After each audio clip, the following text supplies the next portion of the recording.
Hello friends, most welcome to our channel.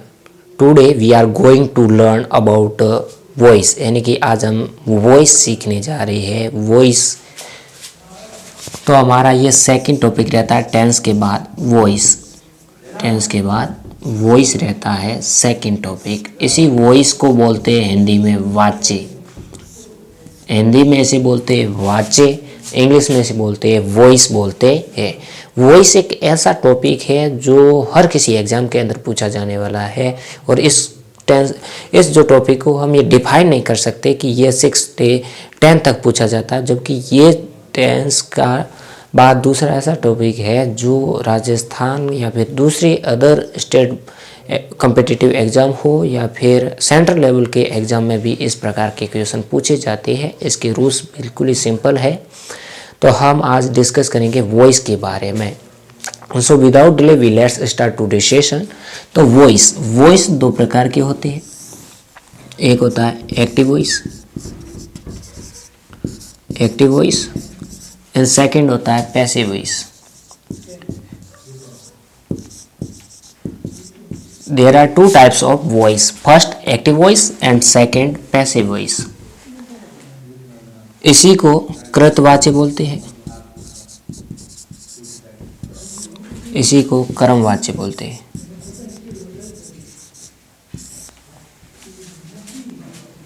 कृतवाच्य और कर्मवाच्य दो प्रकार के हुए।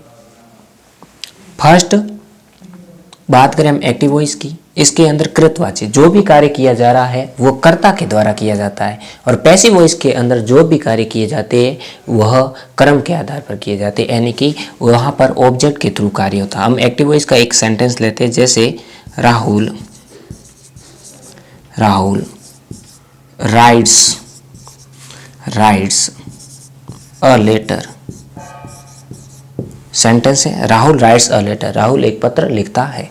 तो यहाँ पर कार्य हुआ, पत्र लिखने का कार्य हुआ, वो राहुल द्वारा किया गया, यानी कि सब्जेक्ट द्वारा किया गया। ये वर्ब, ये ऑब्जेक्ट, सब्जेक्ट वर्ब ऑब्जेक्ट। तो ये जो कार्य है वह राहुल के द्वारा किया गया। तो यहाँ कार्य सब्जेक्ट के अकॉर्डिंग हुआ। सब्जेक्ट को हिंदी में बोलते हैं कृत बोलते हैं, यानी कर्ता बोलते हैं, और इसी के द्वारा जो कार्य होता है उसे कृतवाच्य बोलते हैं। एंड सेकेंड होता है पैसिव वॉइस। पैसिव वॉइस यानी कि जो ये कार्य है वह कर्म के आधार पर, कर्म के द्वारा किया जाएगा। जैसे इसी लेटर की, हम इसी सेंटेंस की बात की जाए तो इसका सेंटेंस इस प्रकार से बनेगा कि a letter is written by Rahul.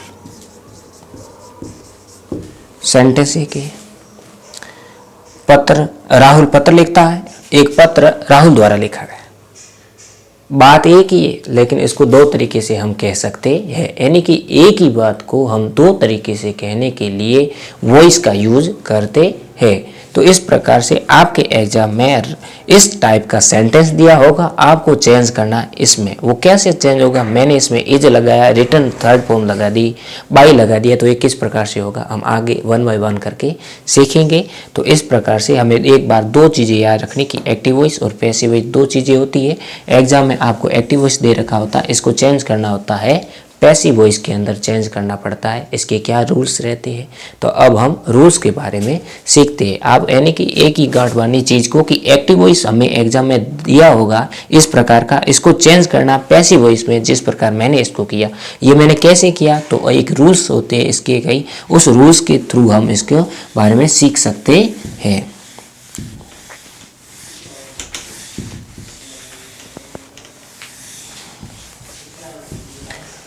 अब फर्स्ट रूल होता है इसमें, पहली चीज़ तो ये होती है कोई भी सेंटेंस होता है उसमें एक चीज़ होती है subject verb object, subject verb object. तो उसमें ये करना पड़ता है कि जब हम एक्टिव वॉइस का हमें सेंटेंस दिया होता है उसको चेंज करने के लिए हमें ये पहचानना पड़ता है कि ऑब्जेक्ट कौन सा है।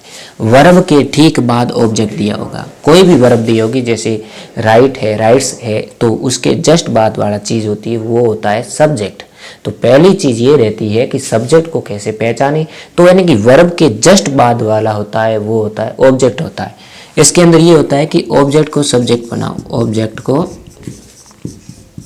सब्जेक्ट बनाओ। कैसे सब्जेक्ट बनाओ, देखेंगे। पहले एक ही चीज़ है कि ऑब्जेक्ट को क्या बनाना, सब्जेक्ट बनाना। एक सेंटेंस में यहाँ लिख दूँ, वही सेम को same, Rahul writes a letter, ये सेंटेंस है। इसमें वर्ब क्या, राइट, राइट यानी लिखना, और इसके जस्ट बाद वाला होता है उसे ऑब्जेक्ट कहते हैं। यानी ऑब्जेक्ट किसे बोलते हैं, जो वर्ब के ठीक बाद वाला होता है उसे क्या बोलते हैं, ऑब्जेक्ट बोलते हैं। ये वर्ब और वर्ब के ठीक आगे वाले को सब्जेक्ट बोला जाता है। तो ये ऐसे प्रकार से हम पहचान सकते हैं कि सब्जेक्ट कौन सा, वर्ब कौन सी, ऑब्जेक्ट कौन सी। तो राइट एक वर्ब है, वर्ब के ठीक बाद ऑब्जेक्ट और वर्ब से पहले सब्जेक्ट होता है।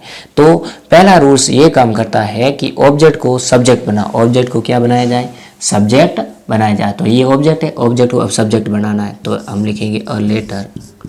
हमने क्या बना दिया, अ लेटर लिख दिया, पहला रूल। दूसरा रूल नंबर सेकंड, ये सेकंड कहता है कि बी वर्ब यूज करो। किसका यूज किए, बी वर्ब का यूज करो, बी वर्ब का यूज करें। अब बी वर्ब कौन सी, बी वर्ब में फर्स्ट होती है is, are, am, was, were, been, being, ये सारी होती है, वो होती है बी वर्ब। इन पूरे को is, are, am, was, were, been, being को मिलाकर एक ही बोला जाता है, वो बोला जाता है बी वर्ब बोलते हैं। यानी कि पहले यूज करना है हमें ऑब्जेक्ट को सब्जेक्ट बनाना, सब्जेक्ट के ठीक बाद हमें बी वर्ब का यूज करना है। बी वर्ब कौन सी, इज, आर, एम। अब इसका कहाँ कैसे होगा ये हम बाद में सीखेंगे, आगे सीखेंगे। अब थर्ड रूल ये कहता है, तो सेकंड रूल को अप्लाई करते हैं कि बी वर्ब यहाँ पर यदि प्रेजेंट टेंस है, प्रेजेंट टेंस का प्रेजेंट इंडेफिनिट टेंस, क्योंकि एस लग गया, एस या ई एस आई एस लगे रहता है तो प्रेजेंट टेंस होता है, प्रेजेंट इंडेफिनिट टेंस होता है।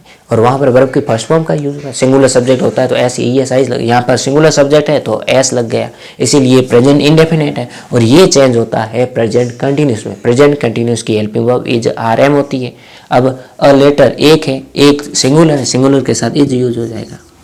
यानी कि टेंस कौन सा है, अब बी वर्ब कौन सी लगा, ये डिपेंड करता है कि वो एक्टिव वॉइस सेंटेंस कौन से टेंस का है। एक्टिव वॉइस सेंटेंस ये प्रेजेंट इंडेफिनेट का है, कौन से का है, प्रेजेंट इंडेफिनेट का है, तो ये चेंज होगा प्रेजेंट कंटिन्यूस। ठीक इंडेफिनेट के नीचे वाला है प्रेजेंट कंटिन्यूस, उसी के अंदर ये चेंज होगा। तो यहां पर हमने यूज किया इज का। इज का यूज करने के बाद थर्ड रूल कहता है कि बी वर्ब के बाद, बी वर्ब के बाद वर्ब की थर्ड फॉर्म का यूज करें, वर्ब की थर्ड फॉर्म का यूज करें। चलो कौन सी, मेन वर्ब। मेन वर्ब के बाद जो मेन वर्ब है राइट, इसकी कौन सी फॉर्म यूज करनी, थर्ड, राइट की रिटर्न, राइट की रिटर्न हो गई। चलो मान लिया ये।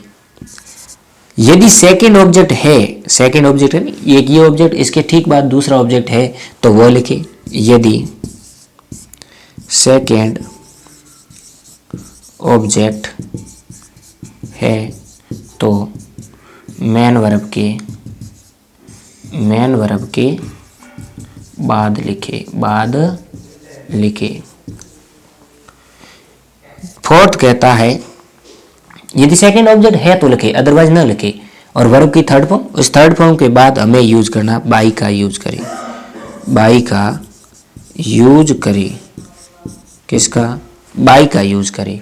यदि सेकेंड ऑब्जेक्ट दिया हो तो लिखे, यहाँ पर एक ही ऑब्जेक्ट दिया हुआ अ लेटर, यहाँ यदि होता कि Rahul writes a letter in room, Rahul है वो कमरे में पत्र लिखता है तो इन लेटर, तो एक तो अ लेटर, दूसरा इन रूम हो जाता, तो इन रूम सेकेंड ऑब्जेक्ट हो जाता। मान लो कि यदि यहाँ आ जाए इन रूम, तो ये एक तो फर्स्ट है और ये इन लग कर दूसरा ऑब्जेक्ट और बना, प्रीपोजिशन लग के दूसरा ऑब्जेक्ट आ जाता है तो ये सेकेंड ऑब्जेक्ट हो जाता। तो हम यहाँ लिखते हैं कि a letter is written in room by Rahul. अब तो सेकंड ऑब्जेक्ट है नहीं, सिर्फ वर्ब है, तो वर्ब है तो हम वर्ब के बाद बाई का यूज करेंगे और बाई के बाद हम लिखेंगे सब्जेक्ट को ऑब्जेक्ट बनाओ, सब्जेक्ट को ऑब्जेक्ट, सब्जेक्ट को ऑब्जेक्ट बनाओ, ऑब्जेक्ट बनाओ। बस इतने रूल है इसकी। ऑब्जेक्ट हो सब्जेक्ट, सब्जेक्ट हो ऑब्जेक्ट, यानी कि यहाँ पर सब्जेक्ट दिया हो तो उसको यहाँ ले आओ, यहाँ पर ऑब्जेक्ट दिया हुआ है तो इसको ऑब्जेक्ट को आगे ले आओ।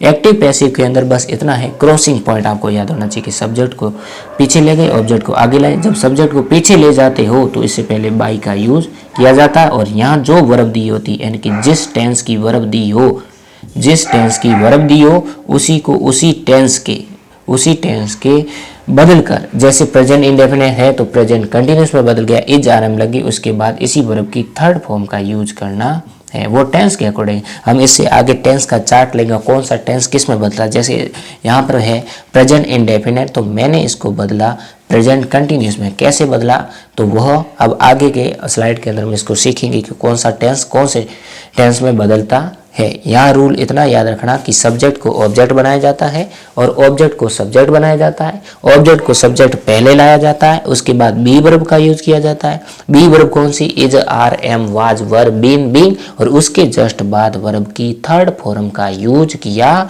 जाता है। थर्ड रूल ये कहता है यदि सेकेंड ऑब्जेक्ट दिया है तो वर्ब की थर्ड फॉर्म के बाद सेकेंड ऑब्जेक्ट का यूज करना है। यदि सेकेंड ऑब्जेक्ट नहीं है तो वर्ब की थर्ड फॉर्म के बाद बाई लगाकर सब्जेक्ट बना दो, इतनी सी बात है। इसके बाद एक सेंटेंस और नॉर्मली, जैसे इसी सेंटेंस को और एक सोल्व करते कि राम किल्ड एंड मार, किल्ड रावण, राम ने रावण को मारा। तो इस प्रकार का सेंटेंस है। अब ये वर्ब है, वर्ब के ठीक बाद ऑब्जेक्ट दिया होता है, ऑब्जेक्ट वर्ब सब्जेक्ट, यानी एस जो, ये याद होना चाहिए कि सब्जेक्ट वर्ब ऑब्जेक्ट। ये एक साधारण सेंटेंस के अंदर इसकी पहचान है कि साधारण सेंटेंस बनता किससे, तो एक सब्जेक्ट होता है, एक वर्ब होती है, एक ऑब्जेक्ट होता है, उससे बनता है। या तो सब्जेक्ट वर्ब ऑब्जेक्ट है, तो यहाँ पर ऑब्जेक्ट को हम पहले लाएंगे। जैसा कि ऑब्जेक्ट को सब्जेक्ट बना, तो ये ऑब्जेक्ट है, ऑब्जेक्ट को हम सब्जेक्ट बनाते हैं, तो ये रावण पहले आ जाएगा, रावण आ गया पहले। फिर कहता बी वर्ब का यूज करो। बी वर्ब का यूज टेंस की, मेन वर्ब कौन से टेंस की उसके अकॉर्डिंग। पहला था एस या इस लगा हुआ था, तो वह कौन सा टेंस हो गया था, वो प्रेजेंट इंडेफिनिट हुआ था, इसलिए हमने उसको बदला था प्रेजेंट कंटिन्यूस में। अब ये ईडी लग गई, यानी कि वर्ब की कौन सी फॉर्म बन गई, सेकंड फॉर्म।